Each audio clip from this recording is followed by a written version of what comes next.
Olá, turma, tudo bem? Vamos dar continuidade ao conteúdo dessa semana. Essa é a videoaula de número 3, né? Que é a continuidade da nossa aula 5, onde nós estamos estudando os cicloalcanos e a sua estereoquímica. Nessa aula, nós vamos continuar falando sobre as conformações no ciclo hexano. Na segunda videoaula, nós pudemos conhecer a conformação cadeira do hexano, conhecemos os ligantes nas posições axiais e equatoriais, né? E a maneira como essa conformação cadeira ela pode ser convertida em uma outra conformação cadeira, passando aí por conformações de maior energia. Nesse momento, nós vamos agora observar o que ocorre quando esse ciclo hexano ele tem um substituinte que é diferente de átomos de hidrogênio. A partir desse momento, nós vamos observar que outras quantidades de energia são inseridas na molécula do ciclo hexano. E por conta disso, nós conseguimos fazer novas predições sobre estabilidade. Tudo bem?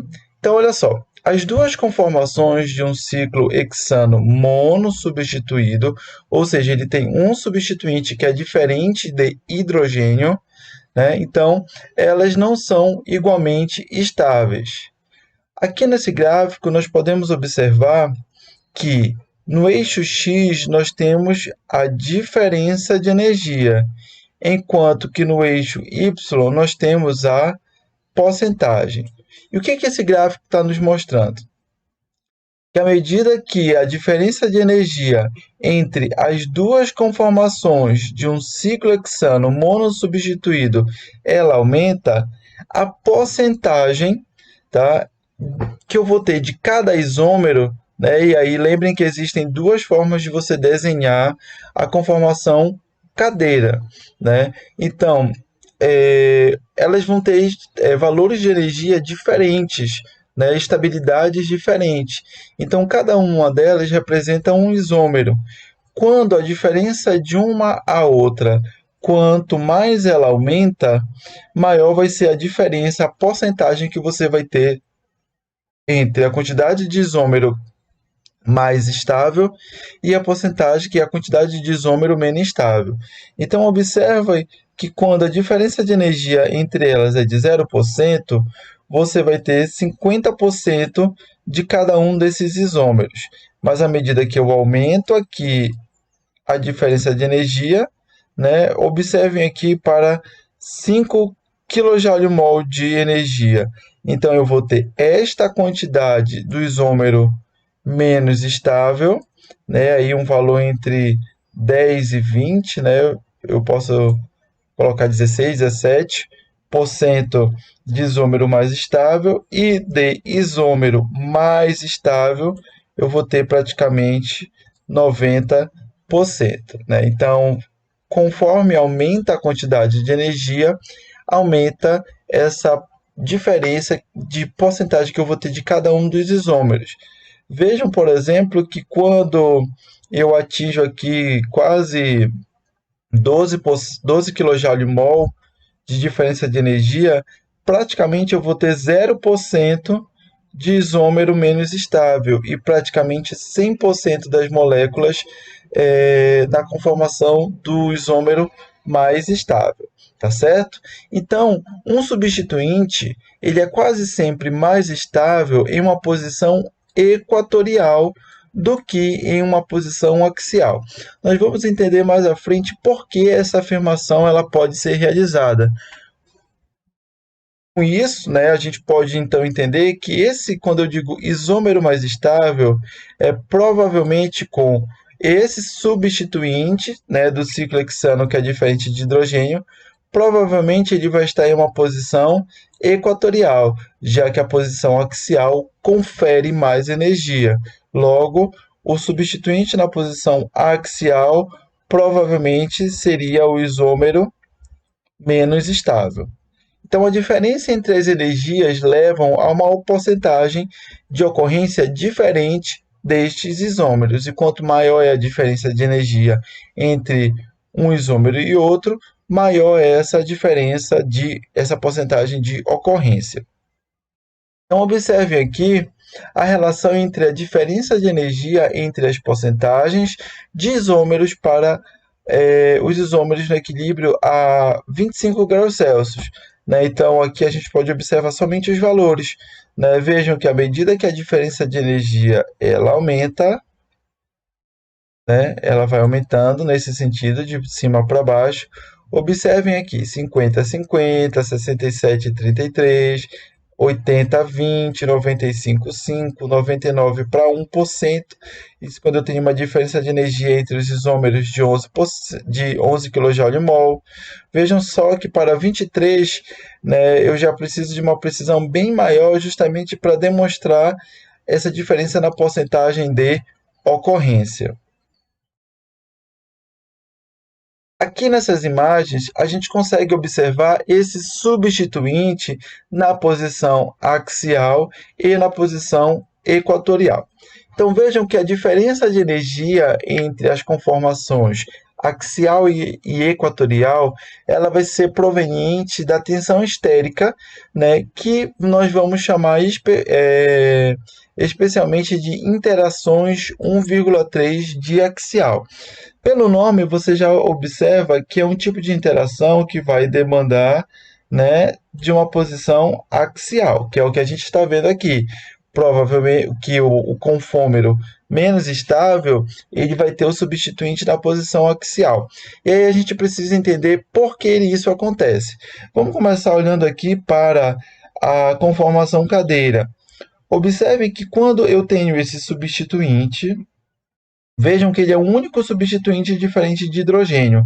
Os outros átomos de hidrogênio, eles não estão mostrados aqui para que a gente não tenha uma poluição, né, e a gente consiga observar melhor a interação 1,3 de axial. Mas nessa imagem de bolas aqui, eu vejo todos os ligantes, que são hidrogênios, né, as bolas pretas, átomos de carbono. As bolas azuis são átomos de hidrogênio na posição equatorial e as bolas vermelhas são átomos de oxigênio nas posições axial, axial para baixo e axial para cima. Então, observem que o único ligante é o radical metila. Observem que quando ele está na posição axial, ele pode interagir com esses dois hidrogênios que também estão na posição axial. É aqui que se origina a interação que eu vou chamar de 1,3, né, porque ele está ligado ao carbono 1, 2, 3. Eu poderia dizer que esse é o carbono de número 3, como o carbono também 1, 2, 3.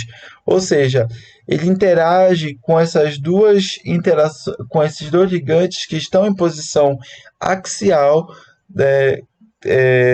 que eu posso dizer que sempre é o carbono de número 3, tá? Porque aqui eu só estou mostrando a contagem só para um lado. 1, 2, 3, 4, 5. Mas eu também poderia fazer para o outro lado. Tudo bem? Então, olhem lá. Se eu tenho interação 1,3 de axial, eu tenho aí uma tensão estérica que acrescenta a esse confômero uma quantidade de energia. Então, olha lá. O grupo metila axial no carbono de número 1 está demasiadamente próximo dos átomos de hidrogênio axiais, a 3 átomos de carbono de distância, que é no carbono 3 e no carbono 5. Né? Então, ele 1, 2, 3, 1, 2, 3. Resultando, então, em 7,6 kJ/mol de tensão estérica. Vamos ver se isso acontece quando este ligante ele encontra-se numa posição equatorial. Então, olhem lá, observem bem aqui o ligante novamente. Continua a mesma legenda, tá? Bolas pretas, átomos de carbono, bolas azuis, porque teve a interconversão, né? Então, lembrem que o que era equatorial vira axial. Então, as bolas azuis, posição axial, e bolas vermelhas, posição equatorial. Na posição equatorial, o que nós podemos ver novamente aqui, não ocorre a interação 1,3 diaxial. Então, neste caso, quando o ligante diferente de hidrogênio ele encontra-se nesta posição equatorial, aqui é apenas um exemplo dele em uma posição equatorial, mas ele poderia estar em qualquer carbono em uma posição equatorial, tá? A mesma coisa aqui, ele poderia estar em qualquer posição axial em qualquer carbono, tanto na face superior quanto na face inferior. Aqui, né, então, voltando, o CH3, o radical metila, quando está nesta posição equatorial, não promove essa tensão estérica que nós estamos chamando de interação 1,3 diaxial. Por isso, quando ele se encontra nesta conformação, gera um conformero mais estável. Aqui nesta tabela, né, eu coloco para você a quantidade de tensão que um ligante qualquer ele pode ocasionar à molécula quando este se encontra numa posição axial. Então, olhem lá, a quantidade exata de tensão estérica de 1,3 de axial em um determinado ciclo hexano substituído depende da natureza, ou seja, qual é esse ligante, e do seu tamanho, porque lembrem que a tensão estérica é devido ao volume desse ligante, né? Então, quanto maior for o volume dele, mais espaço ele quer ocupar. Então, ele vai aumentando essa tensão estérica, né? Então, aqui, né, eu tenho uma simplificação, né, de uma interação. Lembrem que são duas, aqui eu teria outra, mas o valor aqui ele está me mostrando para uma interação. Então, se eu tenho duas, seriam duas vezes esse valor. Tá? Então, por exemplo, se esse átomo de Y aqui, esse Y aqui, ele for um flu, a quantidade de energia é 0,5. Se for um cloro ou um bromo, que são átomos um pouco mais volumosos do que o flúor, vejam que a tensão já sobe para 1 kJ/mol. Se for o átomo de, o grupo hidroxila, 2,1. O grupo CH3, 3,8. E assim a gente tem um aumento. Vejam, metila, aqui eu tenho o butila, né? Não, desculpa, aqui é o propila ou isopropila e assim sucessivamente. Observem, né, como esse radical aqui, por exemplo, bastante volumoso, com 4 átomos de carbono, ele tem aí uma quantidade de energia de 11,4 kJ/mol. Né? Então, à medida que eu mudo esse Y aqui, quem é esse Y, eu vou ter aqui uma diferença na quantidade da tensão estérica. Então, eu posso ter conformações mais ou menos energéticas. Olhem só aqui o caso, né? Então, novamente, do metilciclohexano com um CH3 na posição axial, né? Então, deixa eu até mudar aqui de cor. Então, vejo aqui a interação diaxial ocorrendo com esses dois átomos de hidrogênio, né? E aqui ela não ocorre porque ele já está na posição equatorial, né? E aqui aquela informação que eu coloquei, que quando o anel oscila, né, quando essa conformação cadeira ela sofre a interconversão, todas as ligações que eram axiais tornam-se equatoriais e vice-versa. É por isso que aqui as equatoriais estão em vermelho e aqui já elas já estão na forma axial em vermelho, justamente porque eu consigo mostrar para vocês justamente essa interconversão. Observem aqui, né, a interação de 1,3 de axial e aqui novamente equatorial com todos os átomos de hidrogênio para vocês observarem. Aqui a gente consegue ver a projeção de Newman, né, justamente nos mostrando essa interação 1,3 de axial, né, mostrando que elas têm essa igualdade, né, que foi o que nós vimos lá quando estudamos o butano na conformação Gauss, né, essa tensão estérica provocada aí pela aproximação das nuvens eletrônicas destes ligantes. Aqui eu mostro, né, a interação da nuvem do átomo de hidrogênio com a nuvem do radical metila, que é bastante volumoso. Aqui a gente pode ver a projeção de Newman agora para o metilciclohexano. Vejam que é uma cadeia fechada, né? Os 6 átomos de carbono estão aqui, né? Então, o da frente e de trás, 2, 3, 4, 5, 6. Né? Então, bem aqui você tem a cadeia fechada. Né? Lembrando que aqui eu tenho 2 átomos de carbono e aqui 2 átomos de carbono. Né? Observem aqui a interação 1,3 de axial. Olhem lá os átomos de hidrogênio na posição axial interagindo com esta nuvem. Tudo bem? Então, olha aqui a quantidade de energia, 7,6 que nós estamos vendo. Vejam que quando ele está na posição equatorial, eu não tenho a interação. Os átomos de hidrogênio eles ficam livres para ocupar o seu espaço. Então, é isso que eu tenho com a promoção, né, da interconversão deste ligante para uma posição equatorial.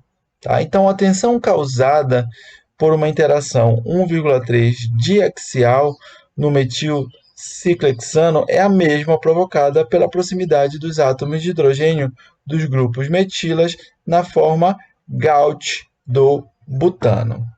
Tudo bem? Aqui a gente consegue observar, né, como ocorre o aumento do volume dos grupos alquila.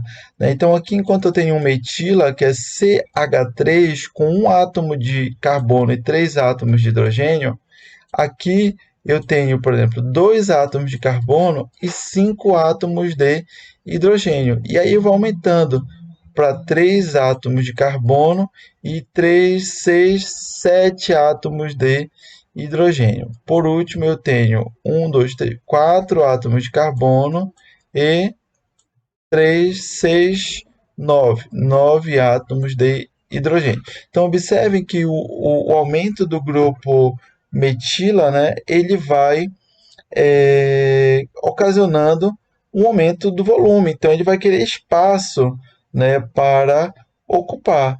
E esse espaço que ele vai demandar vai ocasionar aí a tensão estérica. Tá? Então, os volumes, os valores que se referem, né, às interações 1,3 diaxiais do substituinte com um único átomo de hidrogênio. Esses valores devem ser dobrados para alcançar a quantidade de tensão em um ciclohexano monossubstituído. Era o que eu estava falando. Lá naquela tabela, vocês têm o valor para uma única interação. Lembrem sempre que serão 2 interações, com o carbono 3 e com o carbono 5, que estão os dois, né, a 3 carbonos de distância do ligante. Bom, aqui eu posso ver o teste butilciclohexano, né? Então a gente já mudou aqui o radical. Vejam que é um radical bastante volumoso, né? Aqui ele na posição equatorial, tá? E aqui ele na posição axial, né? Então o que a gente coloca aqui? Estima-se que a conformação do teste butilciclohexano, né, que tem um grupo teste butil, que é este grupo aqui, circundado, na forma equatorial, ele seja 21 kJ/mol mais estável. Ou seja, esta conformação aqui, ela tem 21 kJ/mol de energia, enquanto que essa conformação com este teste butil, este radical circundado, ele tem uma quantidade de energia que é 21 kJ/mol menor que esta primeira. Nós não vamos dizer que é zero, porque a gente precisa calcular, mas só pelo fato de eu saber que eu tenho este ligante aqui, né, na posição axial, eu já sei que ele tem essa quantidade de energia a mais que esse, né? Então, a temperatura ambiente, com base nesse valor, 99,99% das moléculas vão se apresentar com o grupo teste butila na posição equatorial. Então, 99% das moléculas vão apresentar esta configuração, né?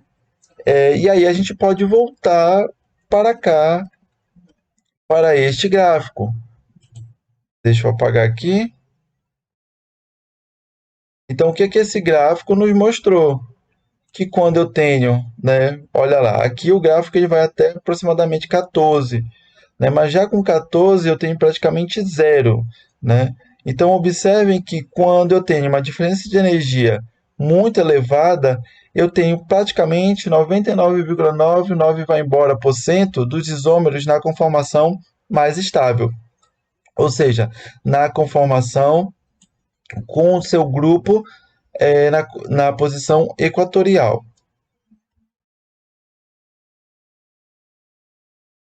Vamos voltar. E aí, então, nós chegamos nos casos, né, das conformações quando eu tenho um ciclo hexano dissubstituído, né? Vale lembrar que a situação vai se complicando, né, vamos dizer assim, cada vez mais à medida que eu tenho mais substituintes, já que eu vou ter aí mais tensões estéricas ocasionadas pelo volume dos ligantes, então a situação ela vai se complicando. Eu vou colocar, né, esses slides aqui para que vocês observem, tá certo? A gente não vai trabalhar com mais de um substituinte, tá certo? Mas a gente precisa conhecer, né? Então, a situação dos ciclohexanos de substituído, ou seja, eles têm mais de um substituinte diferente, como aqui nesse exemplo, né? Vejam que ele tem dois substituintes diferentes de hidrogênio. Então, essas situações, né, elas são mais complexas, porque os efeitos estéricos de ambos os substituintes devem ser levados em conta. Todas as interações estéricas das duas possíveis conformações em cadeira devem ser analisadas antes de se decidir qual é a mais estável. E aqui eu coloco o exemplo do 1,2 dimetilciclohexano, né, que vai apresentar dois isômeros. O primeiro isômero é o isômero cis, né, com ambos os grupos metilas na mesma face do anel, e o segundo isômero, que é o isômero trans 1,2 dimetilciclohexano, com os dois grupos metilas em faces opostas. Vamos começar observando aqui as conformações do isômero cis, né? Então, as duas conformações elas são iguais em energia, com uma tensão estérica total de 3 vezes 3,8 kJ/mol, que corresponde a 11,4 kJ/mol. Tá? Então, da onde vem essa energia? Vamos observar aqui o cis 1,2 dimetilciclohexano. Eu teria esta situação aqui. Primeiro, uma interação Gauss com 3,8 kJ/mol. Então, bem aqui eu tenho essa interação Gauss, que seria uma interação por aproximação do grupo metila na posição equatorial com um na posição axial, e as duas interações de axial 1,3, né? 1,3 de axial. né? Cada uma delas também com 3,8, resultando em 7,6 kJ/mol. Ou seja, a tensão total desta molécula é de 11,4 kJ/mol. Vamos observar agora essa mesma molécula quando eu faço a rotação. Quando eu faço a rotação, tudo que estava em vermelho aqui, que era equatorial, vira axial, e tudo que estava azul vai virar equatorial. Observem que a molécula do cis 1,2 dimetilciclohexano, né, quando sofre a rotação, continua possuindo esta interação Gauss devido a uma aproximação de 3,8 kJ/mol e continua tendo duas interações do tipo diaxial, somando aí 7,6. Logo, esta molécula também possui uma tensão total de 11,4 kJ/mol. É por isso, né, que os dois isômeros, né, do cis 1,2 dimetilciclohexano possuem a mesma tensão total, né? Então a gente consegue observar, né, ele vai possuir um grupo, né, aqui, neste primeiro caso, tem um grupo metila axial no C2, tá? Eu estou falando, me referindo a esta molécula. Então, tem um grupo metila axial no carbono de número 2, o qual possui duas interações de axial, 1,3 de axial com hidrogênio nos carbonos 4 e 6. E tem um grupo metila no C1, metilaxial no C1, e aí eu já me refiro a esta molécula, com o qual tem interações 1,3 diaxiais com hidrogênio nos carbonos 3 e 5, né? Sem contar aqui a interação do tipo Gauss. Observando agora a molécula trans, que é quando os grupos metila estão em posições opostas do anel. Então, o primeiro confômero está aqui. Vejam, né, que eu não tenho nenhum deles na posição axial. Então, se eu não tenho nenhum grupo metila na posição axial, eu não vou ter interação 1,3 diaxial. Se você se perguntar, professor, mas eu tenho hidrogênio. O hidrogênio ele não vai ocasionar essa interação, tá? Se todos os substituintes forem hidrogênio, se eu tiver hidrogênio na posição axial, ele não vai causar interação 1,3 de axial. Eu preciso ter um outro substituinte diferente de hidrogênio para ocasionar a interação 1,3 de axial com ele, tá? Então, nesse caso aqui, eu só vou ter a interação Gauss, ocasionada aqui por esses dois grupos metilas em posições equatorial. Então, possui ambos os grupos metilas equatoriais e, portanto, tem apenas uma interação entre as metilas de 3,8 kJ/mol, mas nenhuma interação 1,3 diaxial.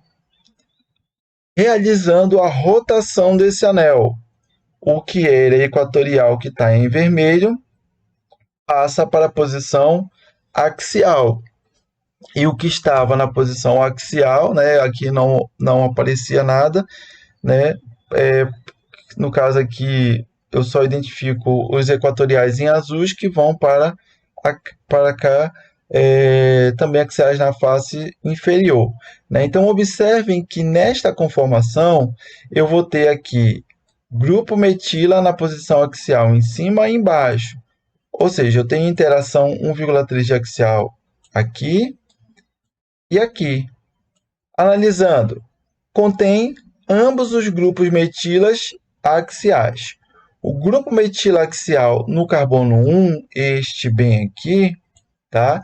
Interage com os hidrogênios no carbono 3 e no carbono 5. E o grupo metila axial no carbono 2, bem aqui, interage com hidrogênios axiais no carbono 4 e 6. Essas quatro interações 1,3 diaxiais produzem uma tensão estérica, né, num total de 15,2 kJ/mol, ou seja, 4 vezes o valor individual de cada uma, né, interação, que é de 3,8 kJ/mol. Então, a gente pode observar que esta conformação trans é a conformação menos estável e provavelmente é a que vai existir na menor proporção, né? E esta conformação trans aqui é a mais estável, existindo em maior proporção. Aqui, neste caso, 50-50, porque elas possuem a mesma quantidade de energia. Então, o mesmo tipo de análise conformacional executada, ela pode ser feita para qualquer ciclo hexano substituído. A análise conformacional se torna mais complexa à medida, então, que esse número de substituintes aumenta para 3, para 4, para 5, para 6, tá certo? E aí, vamos finalizar essa videoaula com a seguinte pergunta. Na sua opinião, qual deles deve ser a molécula mais tensionada, a molécula de glicose ou a molécula de mannose? Fica, tá bem? Esse questionamento para você. Peço para que você analise as duas moléculas e que você depois coloque lá no fórum a sua opinião sobre qual das duas moléculas é a mais tensionada e que você também justifique. Tudo bem? Pessoal, aqui a gente encerra a nossa terceira parte da videoaula de número 5 e a gente se encontra em breve para a nossa última videoaula. Um abraço e até breve.